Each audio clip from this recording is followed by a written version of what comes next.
Hello, everybody, and welcome to the Would You Teach a Fish to Climb a Tree? Google Hangout with me, your host, Bret Rushia. And with me, we have the amazing Anne Maxwell. Can you say hi, Anne? Hi, everybody. Hello. I'm so happy to be here. Yeah, and we have Itzel Laursen. Is that how you say it? Laursen. Laursen. Yeah. Cool. Hi, everyone. Woo! Hey. Amazing, phenomenal, magical being. Awesome. Oh, yeah. Yeah. Anne too. Oh my gosh. So Anne is the co-author of this amazing book called Would You Teach a Fish to Climb a Tree, which is co-authored by the founder of Access Consciousness, Gary Douglas, and the co-creator of Access, Dr. Dain Heer. So, and this book is a totally different take, different point of view, different perspective on the labels that kids are given: A.D.D, A.D.H.D, O.C.D, autism, and anything else that has an acronym. So, and this book, personally for me, which is actually why I decided to do this Google Hangout, this book has been such an amazing gift in my life. Like, incredibly. If I don't know what to do, if I'm feeling like overwhelmed, if I'm feeling not me, I take the book, I open it to any page at all, and I just start reading. And every single time, it's exactly what I require. It's what I require to hear, what I require to acknowledge about me. Because I've been, like, I would say I'm an undiagnosed autistic person. I think I might have been the last person to know that I was an undiagnosed autistic person, because I'd say that to people and be like, of course. So this book has really You're the only one here that applies to, Bret, by the way. What? I said you would be the only one of the three of us that applies to, by the way. Yeah, but we're the lucky ones who haven't had to go through the labeling, all the pressures and all the projections and expectations of being quote unquote disabled. So Anne, would you be willing to talk about how you see these disabilities of A.D.D, A.D.H.D, O.C.D, and autism? Yeah, I've worked as a therapist for kids for years and years and years, like 24 years, I think, plus grad school, so even longer than that.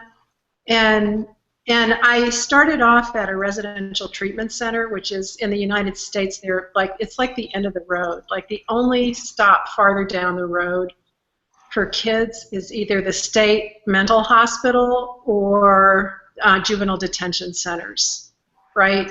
But that's what residential treatment centers are. It's the place where kids are sent who can't, for many reasons, live in homes, either their own families or foster families or group homes or whatever.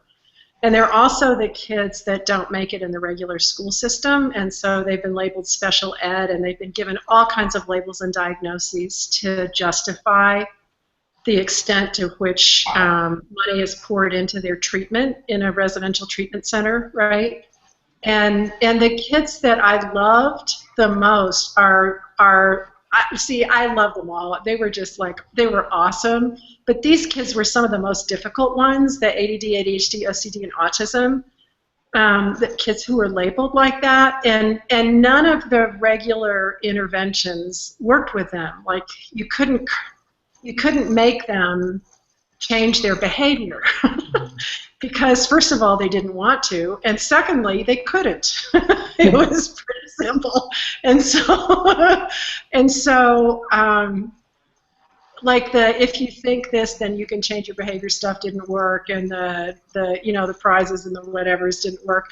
And what I did find that did work was actually the relationship with me. Like they would have done anything for me, and I would have done anything for them. And even though I had a sense about them being so different and requiring different ways of learning and different ways of being treated, I didn't have the language or the sort of wherewithal to actually to articulate that to everybody, and now I do. You know, I've been working for all those years, and a few years ago I met these two guys, Gary Douglas and Dain Heer, and when they asked me questions that I'd been asking for years about these kids, and then questions like, what if there's nothing wrong with them? What if they're just different? And it's like this, I can't even tell you the effect it had on my body, but these years of just contraction about feeling bad about trying to make these kids be somebody that they weren't, even though I didn't want to, you know, it's like it all just fell away. And the deal is that they are different. There's nothing wrong with them. They're like totally different. And the Would You Teach a Fish to Climb a Tree title comes from a quote from Albert Einstein, where he says basically that if you, I'm going to like do the exact quote, everybody is a genius, but if you judge a fish by its ability to climb a tree, it will live its whole life believing that it is stupid. And I love that quote. It's like telling dolphins they're stupid because they can't run across the grass, or telling a horse it's stupid because it can't fly. It's like, really? So so Gary called me one day and asked me if I would pull this book together that he and Dain and other people had been working on for years, and I said yes. And our target, my target, I don't know what Gary's target was or Dain's, but mine was the people who work with these kids, right, and or who are the parents of these kids. And what I've come to see over the course of the last, I don't know, 6 or 8 months, however long the book has been out, is people like you, Bret, and Itzel saying, thank you so much. I was one of these kids, and I wish that these tools had been available to me and to the people who were working with me. One of my favorites was a woman who wrote me and said, I'm a 75-year-old fish, and I just want you to know that from the moment I opened the book until I put it down, I cried all the way through, and I'm so grateful for you. So sorry for the blah, blah, blah, but that's a little bit of, you know, it's like, what is this book? It's that, and it's so much more. So. Well, hey, the blah, blah, blah is why we're here right now. We're here to listen to you. Blah, blah. Right? Yeah. Yeah. So I also just wanted to tell everyone, if you couldn't tell how kind and amazing Anne is, like, oh my gosh, like we did this. There's this body process in access consciousness called the abuse hold. And a couple years ago, I asked if Anne would do this process on me, and she said, "Yeah, sure." And it's involved with like kind of like holding the person as they should have been held as a child but never were. And oh my gosh, just the level of kindness and nurturing in Anne's universe is everything I had always wanted but never had as a kid. And all this abuse started just coming off my body, and when I was done with the session, I could open my eyes for like the first time. Like I felt like my eyes were open. Like they weren't like, they were mostly like you can tell right now they're not like totally open, but like before I used to be more like this even. Just waiting for the next thing to like hit me or attack me. But just the space that Anne is with everything that she does, with the sessions, with the book, it's just that invitation to be you, whoever you are, whatever fish you are trying to climb a tree. Right. Don't be climbing a tree unless you want to climb a tree. Don't be bad about not climbing those trees. Yeah, and actually, I remember too in that session, and you were just asking me what was going on for me, and I told you things that I had never like told anybody else. Like even I've done a ton of access classes, I haven't told anybody. I was willing to like that space that you be actually was that invitation for me to ask those questions that I hadn't asked anybody. Those things that I thought were so judgeable about me, that like you allowed me to feel safe asking those questions, and it really Cool. changed my life. Yeah, thank you so much. And you know, I've always been like that as a therapist, and yet um, there's something about access about that access made it possible for me to do what I've always wanted to do, which is to empower other people to be who they are and to create the kind of lives they would like to have and to have whatever change in their lives they would like to have. And I've never been comfortable as somebody to tell somebody else what to do, right? I know a lot. I get that I'm an expert in a lot of areas, and yet I don't ever use that unless somebody asks me a question. And what I do, instead of giving an answer, is ask a question back, which is what I did with you, which is what I did with everybody. It's like, so what do you know about that? And what's up with that? And what if? You know, like that kind of stuff. And it just, like, access consciousness has really changed the way I practice, the way I live. It's changed everything in my life. So Yeah, and it's from reading that book. You have a whole from your book. You have a whole lot of stories in there about the kids that you've worked with too, and yeah, one that's just like, oh my gosh, and like you facilitated that change. It's the one. Do you know which one I'm talking about? The one with the girl who who couldn't sleep in her own bed.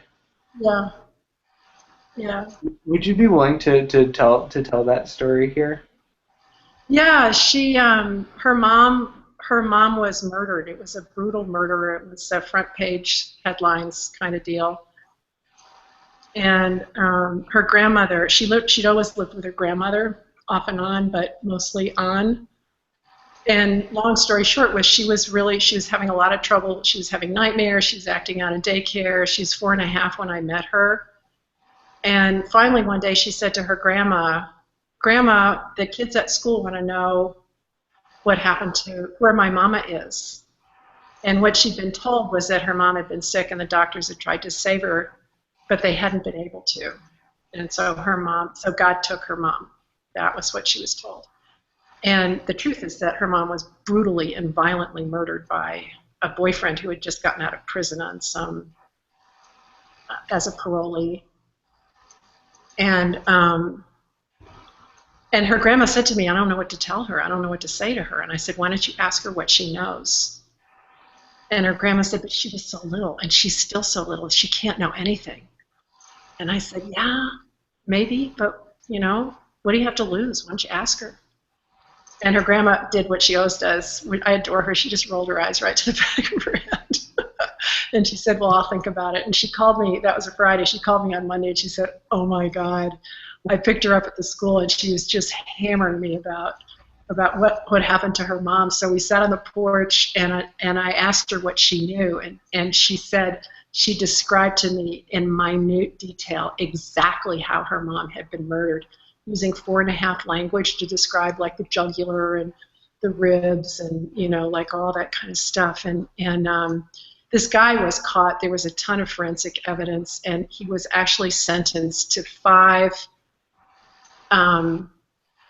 sequential, not, so he can't serve them at the same time, but one after another, life terms, plus an extra, I don't know how many years on top of it. So he's gone away for 264 years plus, right? And so what Grandma said to her was, how did you, so she described this, and Grandma said, how did you know? Like, and she said, Grandma, he told me, and he told my mom, and he told the dog what he was going to do. And she, you know, she described it again, and the grandma looked at her with her eyes this big, and she said, what he did was very bad. And there's a man who's called the judge, and the judge is just like God.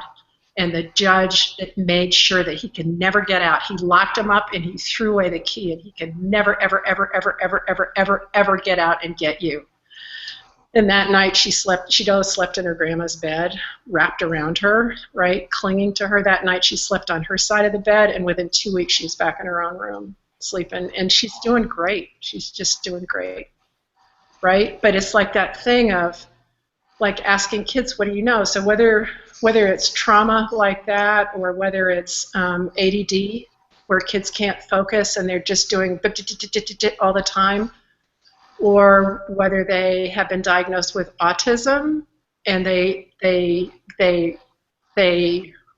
take in so much telepathically, and when you ask questions of kids like, what do you know, or what's going to work for you, or if you could design this the way you would like, what would it be, right?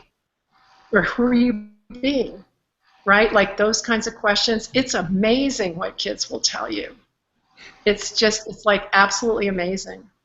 And they're not questions like, what do you want for lunch, or when are you going to get your homework done, or why did you get into a fight at school? They're questions like, what's up? Or what do you know? What do you know about that kid? Or what's going to work for you? That don't have a particular answer, where you invite the kid to sort of reveal where they are and like go from there. It's very different from the way I was brought up, which is there's a right way to do it and a wrong way to do it. Even though my mom always erred on the side of the wrong way to do it because she didn't care much what other people thought, that was still sort of the fabric of it, right? So she was either doing it right or the rebel, but it was always present. And this book sort of erases that as a requirement. It just eradicates it. Like, yeah, once again, it's actually like allowing that person the space to be who they are, the fish that they are, whatever crazy animal. Right. Right, and Itzel is one of my absolute favorite people in the universe, and I just, can you talk a little bit about this? Like, do you want to? Yeah, well, Itzel, what's changed? Can I ask you a question? What has changed for me? Yeah. Everything. Everything, right? Yeah. Growing up, it was sort of strange because I knew a lot of things and I was good at a lot of things. So people didn't really think that anything was wrong with me per se, but I was always so different. And the everyday things, the sort of little things and the normal things, and those were the ones that I just could not handle. You know, like calling on the phone, going to the store, and like talking to someone to get something from them. These things, like I would have total meltdown sometimes. Like my mom would sort of gradually try to make me do more, and so there were a couple of times when she sort of like pushed me to make a phone call or something before access, and I would just completely melt down. Like, and I'd be like, don't make me do this, don't make me do this. Or making me talk in public, you know, like you're sitting at a dinner and they're like, oh, tell that story about this, and I would just glare at whoever made me talk, because it just brought up so much stuff for me that I couldn't go there. And with access and with these tools, it's sort of everything is softer, everything is gentler. Like I'm still aware of a lot, but I don't have to do anything about it. I don't have to. I can sort of do it my own way. And I can ask questions, you know, like, what am I aware of here, you know?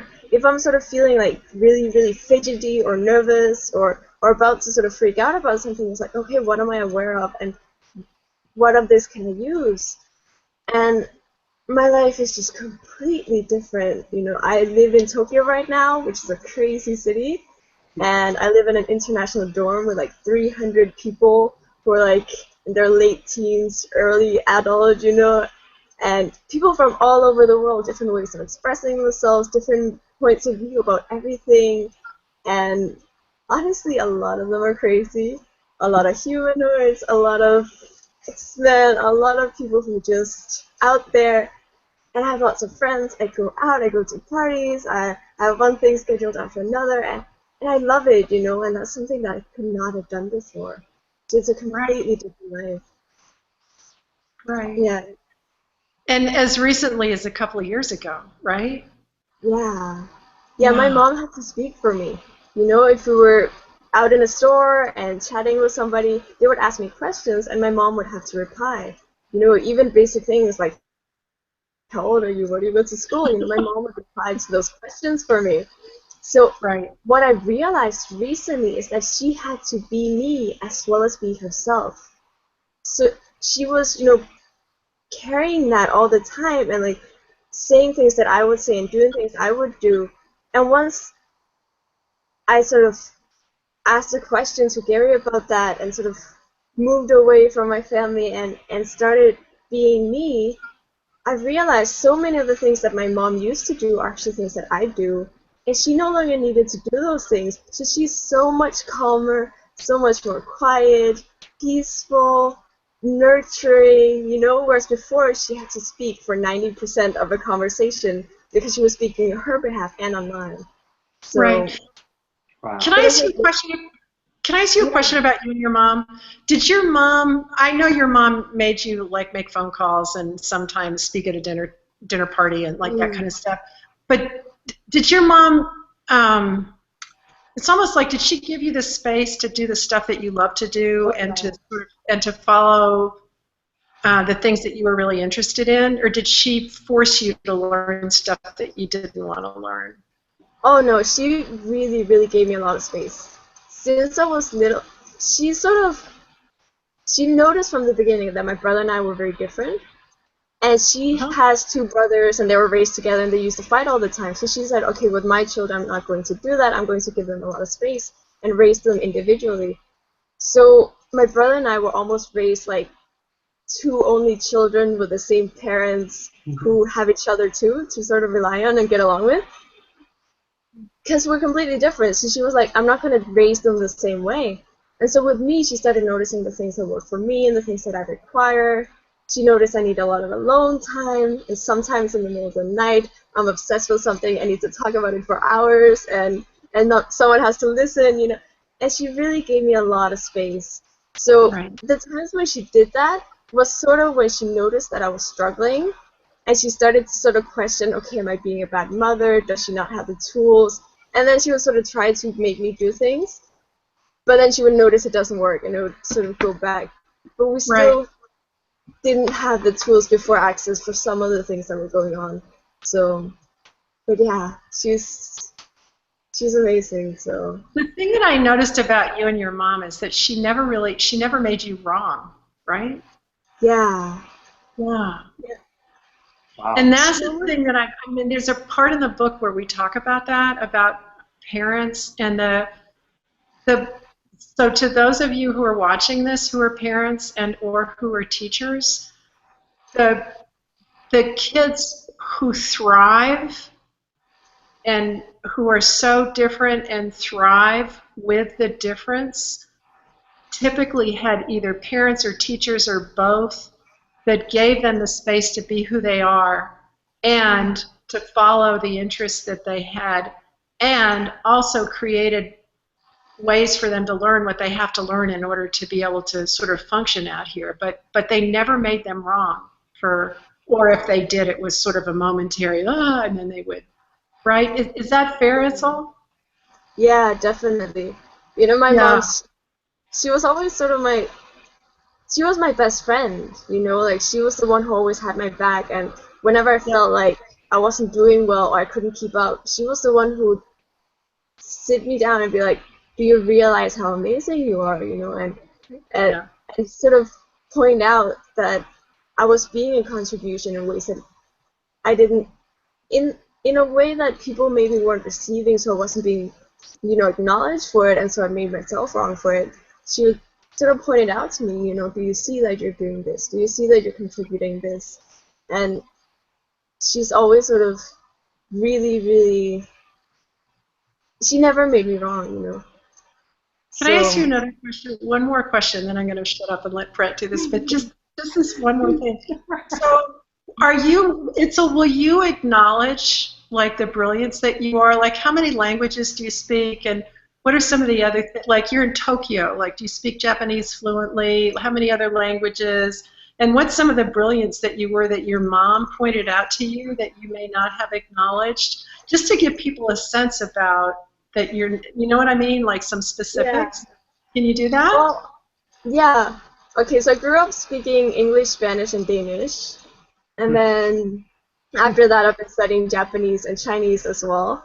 And I'm an artist, but at school I always did well in math, I did well in science, I did well in languages. I pretty much did well in everything except PE.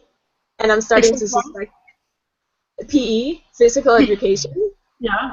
I'm starting to suspect it's just because we have this family thing that nobody in the family is good at sports. So I think partly it just went along with that. But yeah, I forgot your question. Yeah, Uh, just to acknowledge the brilliance and the oh, like. yeah, and one of the things like in Denmark, it's sort of made wrong to really be better than other people and really stand out. And I grew Yes, up it is. partly in Denmark, and my mom Yep. was sort of always there saying, don't let that get to you, and encouraging me anyway. And another thing that I didn't really recognize about myself was the contribution I was to other people.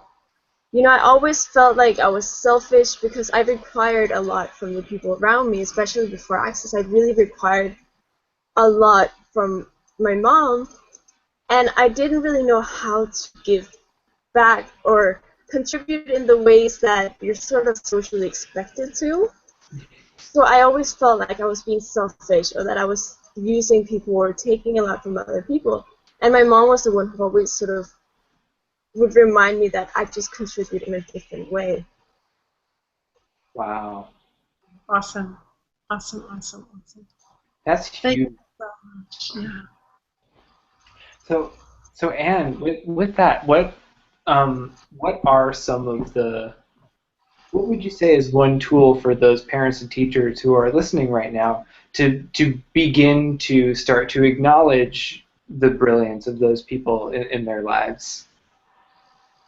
So one of the things, we talked about some of the questions that I ask kids or encourage parents and teachers to ask kids, and is many of the same questions you can ask yourself. Like one awesome question is, what do I know about my child?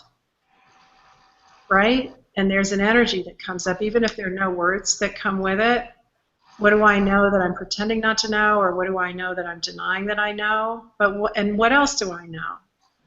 And what else do I know about them? I had a mom with twins who were just going into the first grade, and the mom and the dad and the two kids are all easily diagnosed on the autism spectrum.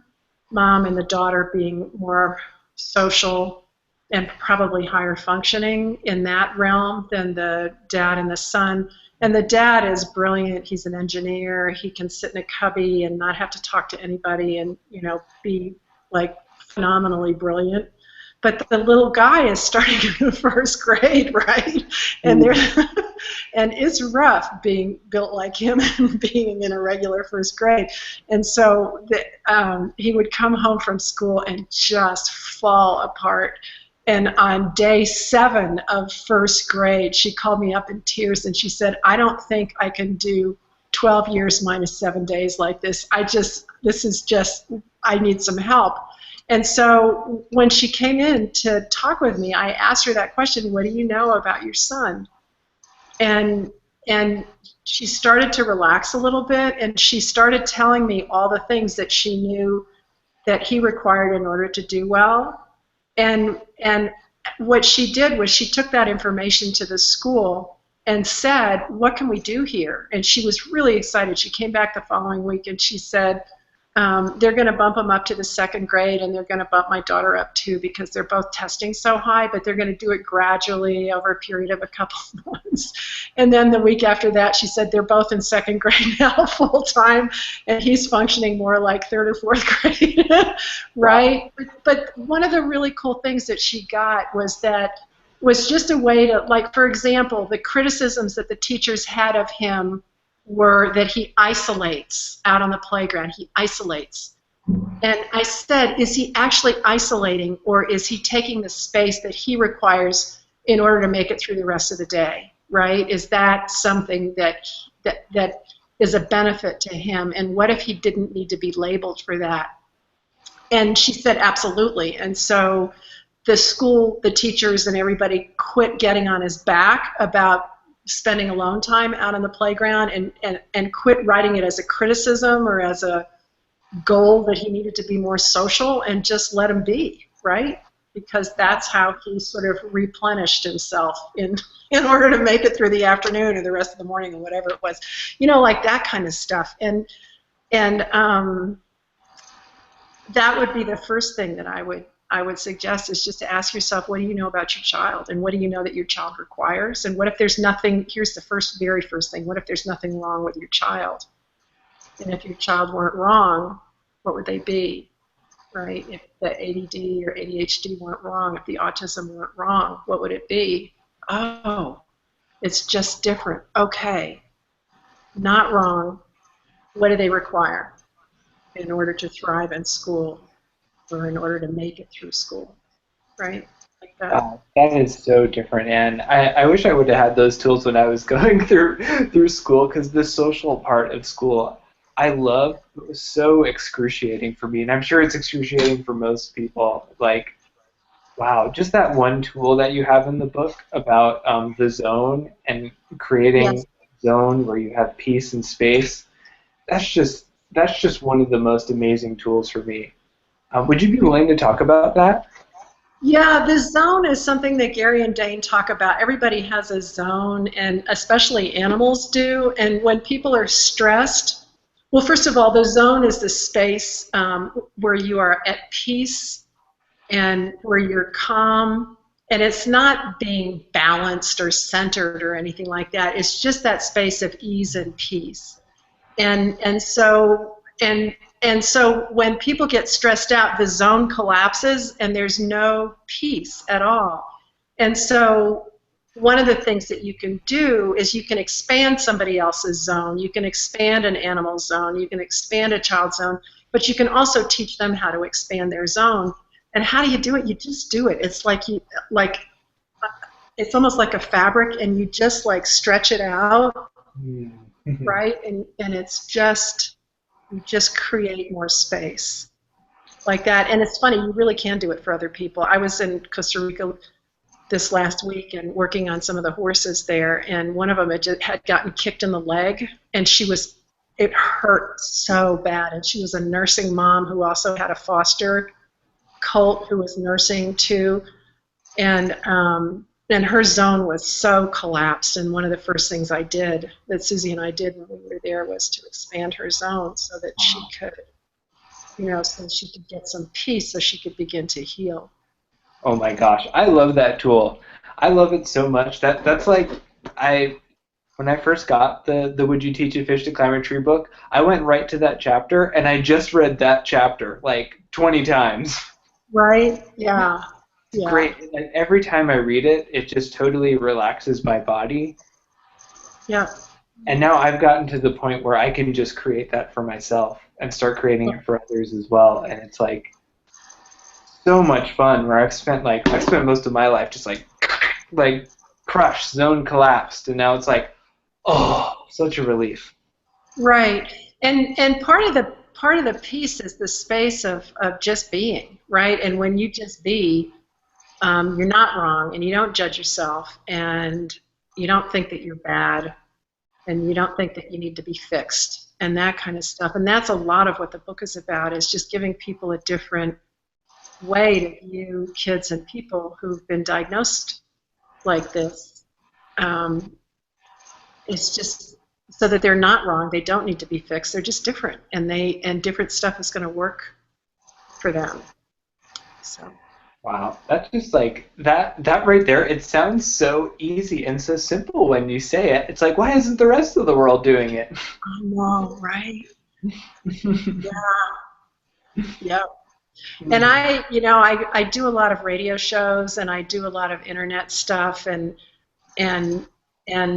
people ask me, what would you like to see created in the world as a result of this book? And it's like, and what I would love to see is like generations of kids and adults who don't view themselves as wrong and needing to be fixed, but who can actually celebrate the difference that they are, and see the, quote, disabilities they have as actual talents and abilities and capacities that a lot of other people don't have, and use them to create beyond what people are creating right now, because it's not pretty. It's like, what if, I don't know. It sounds so crazy, but I just think that I wonder how different the world and the planet would be with more people like Itzel and these kids that I've been working with, and these adults who've made themselves wrong for so many years. Like, it's almost like that old Bob Newhart show, How Do You Stop Doing It? You just stop, right? And choose something different. Like, don't go to the wrongness anymore. Just stop doing it. And choose something different. Choose who you are. Choose to be the greatness that you are. Like that. It's like, be you. Yeah. Be you, change the world. Change the world. Yeah, some really cool guy wrote a cool book called that. Yeah. So another thing that Anne has going on that I'd love to invite all of you to is Anne's doing a telecall for Would You Teach a Fish to Climb a Tree, where you can ask all of your questions and get all sorts of clearings and different awarenesses of how you can be with the people in your life who have A.D.D, A.D.H.D, O.C.D, and autism, and how you can be more of you in the world if you are one of those people who have A.D.D, A.D.H.D, and autism. Both I and Itzel are going to be participants in that call as well, because from the change that I've really gotten from this book, it's a book, right? It's like, but having like 3-hour-and-a-half sessions with Anne, like I'm just so excited for how much more of me that I can step into, because you can't really ask questions to the person who wrote a book while you're reading the book, unless they're like sitting next to you. You would have to be sitting on a lot of airplanes recently to be able to do that with me. Hangout. Oh, actually, this is actually the way. I could be reading the Would You Teach a Fish to Climb a Tree book and talking with you, Anne, right now. There you go. Awesome. I'm really excited. I've gotten a lot of questions from people, and a lot of, all different kinds of people. People that don't have kids, people who do have kids, people who have been diagnosed themselves, people who work with kids. So it should be really, really, really interesting. And we'll just see where it goes. It may be just the beginning of other calls or whatever. We'll see. Cool, yeah, and that starts on November 7th, and I believe it's every week after that for 3 weeks. Yep. And it's going to be an awesome series. Do you know how people can get on it? Itzel, do you know that? Well, I've been posting the links on Facebook. There are a couple ways. You can search it up on Facebook and find the event. So, Would You Teach a Fish to Climb a Tree telecall? And if not, it's also on the Access website in the class list. So you can look up Anne Maxwell and find it very easily there. And that's really where you register for it, is on the Access website.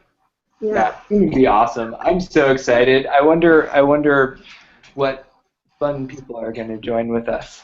I know. Me too. We do have a question, and I'm going to ask it and run and get my power cord because my computer's about to die. So we'll be dying. Oh no! So the question we got is could she give examples of, basically the person is asking if can you give examples of the way you send images to these kids? Yes, awesome. Like, so sending pictures? Yes. So that's one of my absolute favorite tools, sending pictures, and Itzel chime in too, because this is actually how you function, right? But I have a couple of examples. I did a telecall a couple of years ago, and the assignment was to send pictures. And how do you send pictures? You just do it. So here's the deal.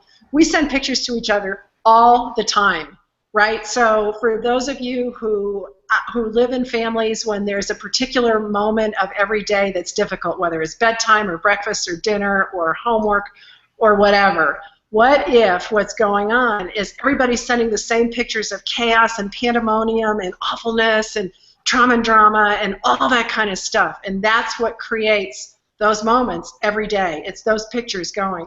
And so this tool is a way to create a different energy in your house and a different way of being at those times, which is to send a picture of what it's like when there's total ease amongst everybody involved in whatever the moment is, whether it's chores or weeding the garden or making beds or getting out of the house in the morning or whatever. And how do you and when you send pictures, it's not a visualization. It's really the energy of it, right? And so because it's more than just the visualization will actually limit you, but when you send the energy of it, it gives everybody the capacity to choose how they're going to be that energy without being either right or wrong in it, but just to be that.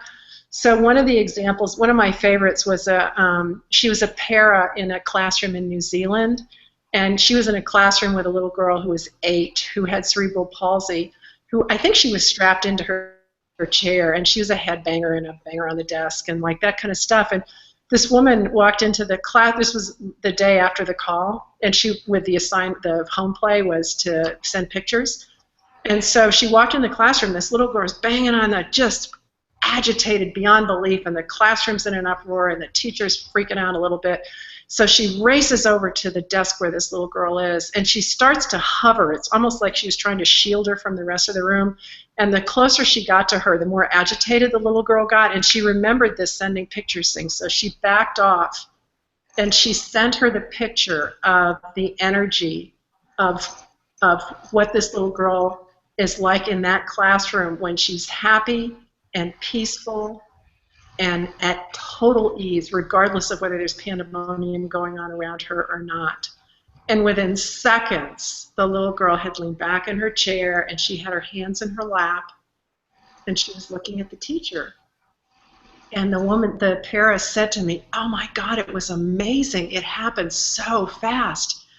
And she said, and I sent her the picture, and that's what that created. And I said, yeah, and what if she sent you the picture of what she required from you in order to facilitate that piece for her?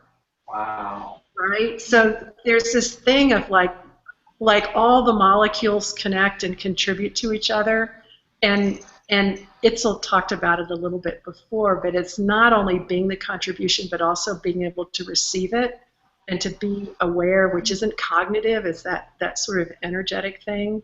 But that's how you send pictures. It's not cognitive. Wow. We had a comment in here.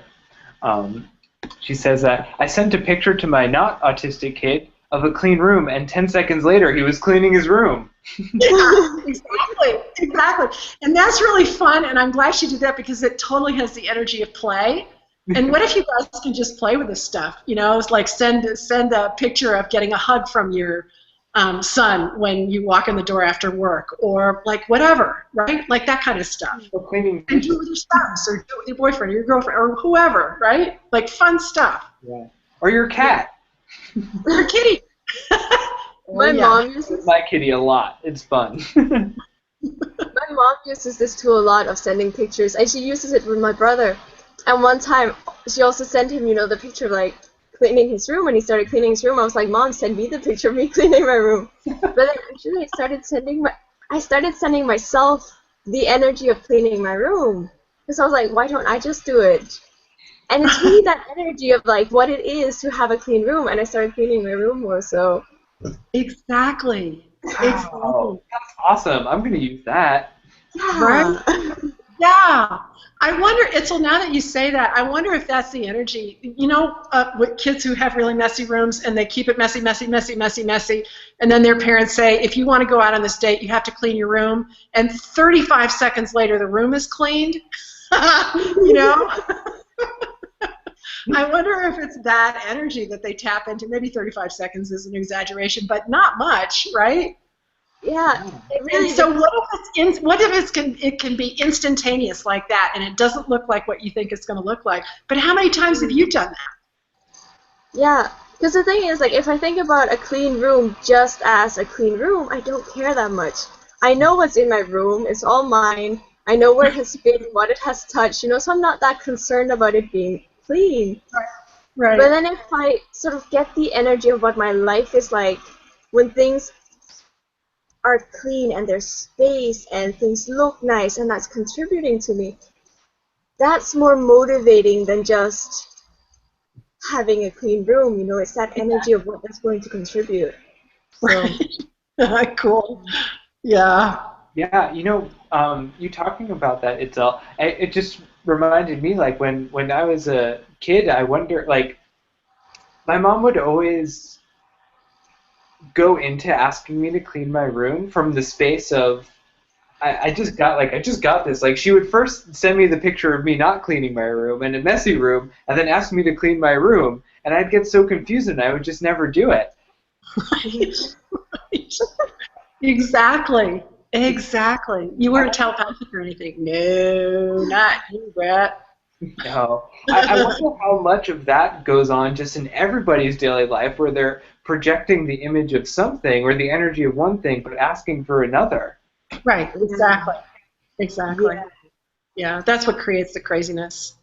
The ooh, right? Figure eights. Never get off. That's been my I want whole it. No, I don't want it. story. It's going to happen. It's not going to happen. It's never going to happen. Yes, it has to happen, right? Yeah. Yeah. I like that.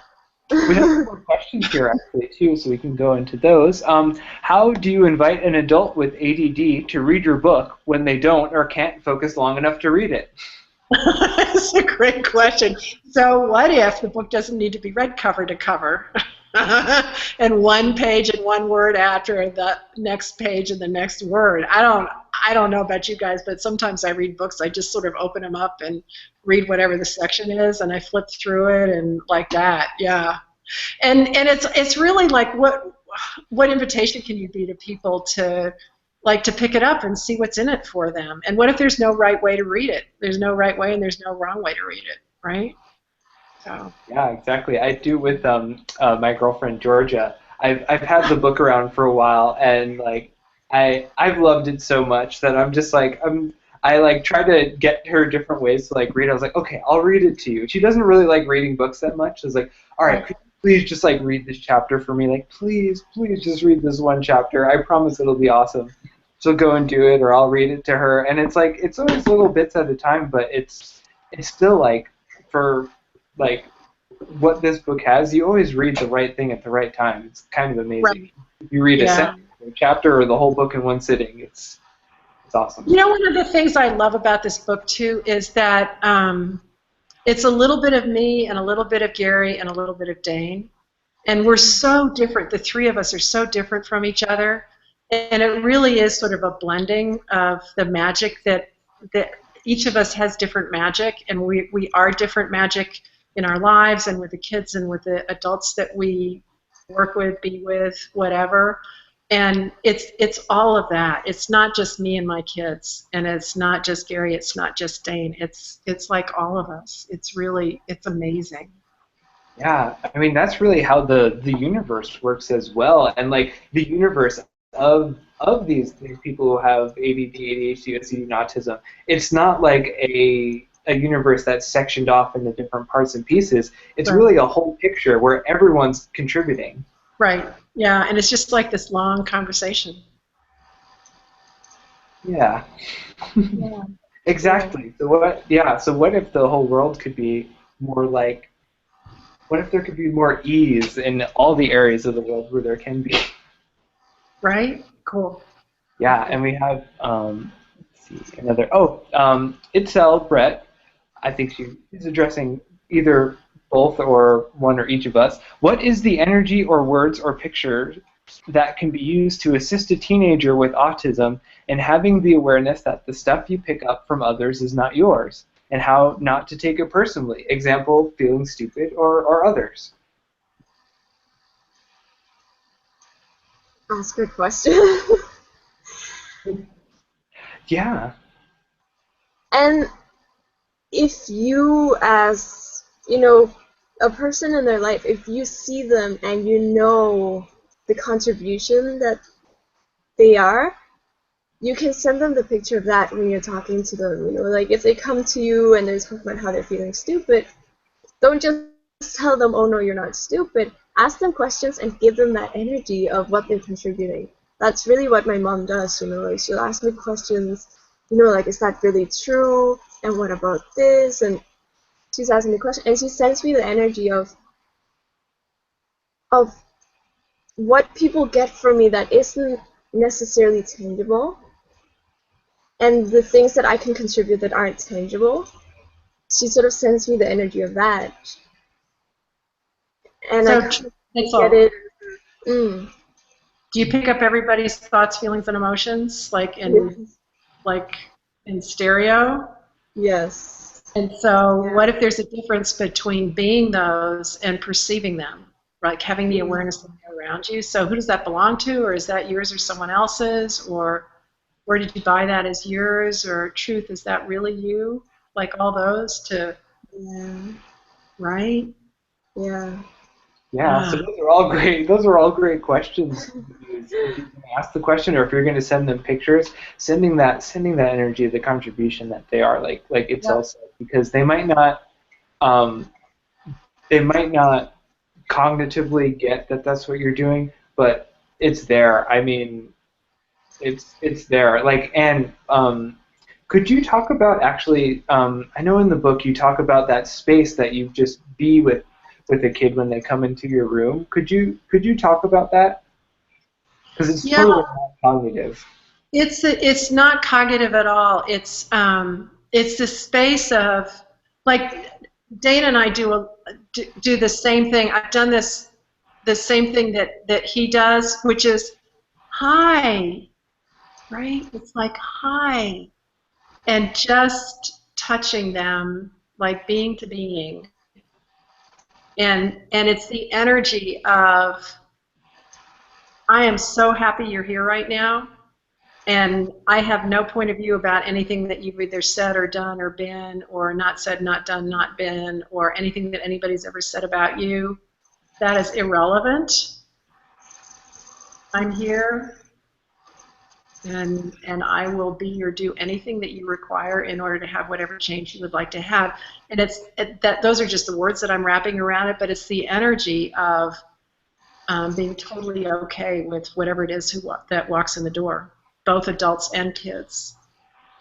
And there's something that is, like Bret, you talked about how safe you felt with me. There's something incredibly reassuring and inviting to be in the space of somebody who has no judgment of you at all. And I don't know how people can be therapists and judge other people. I don't get that. I don't know how you can do that, how you can even think about people healing, assisting people in healing if you sort of stand above them and look down on them. You're wrong. You need to change. You need to learn how to do this different. And I don't do that. It's like, hi. And I have no point of view about the amount of change that they want. I spent an hour on a Skype session with a girl who's in college right now, and she whined and complained and moaned for, I don't know, 45, 50 minutes.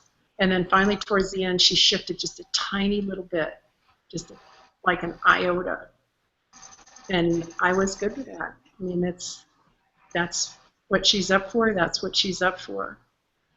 And what I found is if you push people to be where they're not, It's a dishonoring of them. It's a dishonoring of you, and it doesn't work. Yeah, I can't remember what your question was, but that's where. it's literally no, that was perfect. That was great. It's literally teaching a fish how to climb a tree. If you try to push someone someplace where they're not willing to be. I don't want to be. Exactly. Exactly. I'll ask a lot of questions like, "How's that working for you?" Right? Okay. Here's the thing. One of the things that I've been in a lot of classes with Gary and Dain recently, and I've watched them facilitate people, and I watch them open doors for people, and sometimes people step through, and other times they don't, and they don't ever kick them through, they don't ever catapult them through, they don't ever push them through. They just open the door for them, and that's what I do. I open doors for people, and if they go through, they go through, and if they don't, they don't. And it's like, I'm good with that either way. Wow. Yeah. That's incredible. There seems to be a little confusion about the whole picture image thing. So this woman here says, "So Anne, you used the word image or picture, but you said that actually limits. Please explain. Do we actually picture the image and just gather the energy of that image picture?" So can we clear some of this stuff? So everywhere this is being made complicated, can we just run and create it? Right, wrong, good, bad, all nine, five, five, shorts, boys, meows. It's not linear. So to the extent that you try to engage your cognitive brain in this, it's not going to work, and you're just going to end up tangling up in your own thoughts and in your own stuff. It really is just sending the energy of whatever it is that you would like to create, that you would like to see. And so the thing about, Itzel, catch me if I slide off this, a lot of people with autism, instead of thinking in words, think in pictures, but the pictures aren't linear, right? It's just like tick, tick, tick, tick, tick, tick, tick, tick, tick, tick, tick, tick, tick, right? Like zillions and zillions of pictures, just like that. Yeah. So it's not like sending a picture like a video or a TV show or something like that. It's like when you send a zillion pictures, it really is just the energy. Did I kind of get that? Yes? No? Yeah, I'm sort of wondering how to explain it as well.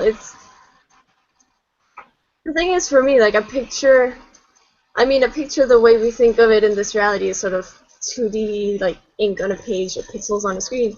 But right. For me, like the energetic or mental or whatever picture is more, it's like sort of a scene, and it has the energy of everything that's going on and everything. Because for me, like any situation that I'm in, like I'm aware of everything that's going on, past, present, future, but I can still sort of have a picture of. But it's not a flat picture with just like a set piece, like set of things in it. It's sort of the whole picture, the whole picture of everything that's going on, and that's what you would send, because that's sort of how we function. You know, the whole picture. You know, so it's almost like the energy, but with some visual qualities, I guess. But the minute you try to solidify the visual qualities, it becomes like linear as opposed. So they're not solid, right? Does that make sense? It's like a picture, but you can go through it, and there's a back side and a front side and a downside and an upside and inside. You know, and it's not fixed. Yeah, exactly. Yeah. So, for example, sending the picture of having your kid clean up their room, it's not the picture of the way you want the room to be cleaned up and where everything needs to be. It's the energy of a clean room, and then they get to do it the way they do it, right? Does that make sense? Yeah. Or you can just ask for it too, like, I mean, and play with these tools too, like specifically the person who sent in the question. I know that she has cats, so you can play with it with your cats. I play with mine, and Georgia plays it with our cat too. If she'd like the cat to be cuddly, she sends the cat that energy of like cuddly, nice. If I want the cat to like for a while, I would pet the cat, and it'd be great, and then I would send the energy for the cat to bite me. I didn't get I was doing that until like months and months and months later. I'd be like, why does this cat always do this? Whenever I pet him like that, all of a sudden he'll just bite me. But it's actually, I'd pet him, and then I'd send him the picture of biting me, and then he'd bite me. Right, of course. Yeah. Right. Yeah, cool. So you can just play with these tools, and then when you get things like that, you can send the picture of your cat biting you or scratching you or pawing you or whatever. And when the cat does that, know that you got your picture across. Cool. So these are the kinds of things that we're going to be talking about on the telecall, and we'll be able to go into a lot more detail on pictures and zones and asking questions and all that kind of stuff. And like you said, it's 3 hour-and-a-half phone calls, and you'll get the recordings and the MP3s and written clearings and maybe some other fun stuff that we're thinking about. So, yeah. Yeah, awesome. I'm so excited. I just totally forgot what I was going to say. It just went right out of my head. Cool. Oops. Awesome. All right. But anyway, this has been so awesome. Thank you guys so much for doing this with me. I am just so grateful for both of you and for everything you be and do. So thank you. Thank you both. And thank you, Itzel, for being on. And thank you, Bret, for arranging all of this. This is so cool. And I'm so excited. So it's, is it next week? Is it in, yeah. November 7th. Yeah, about a week. Yeah. It's in Monday. Cool. Awesome. Great. Starts November 7th. And thank you, everyone, for watching this, past, present, and future, and everyone who sent in your questions and your comments. And to Itzel's mom for being an amazing mom. And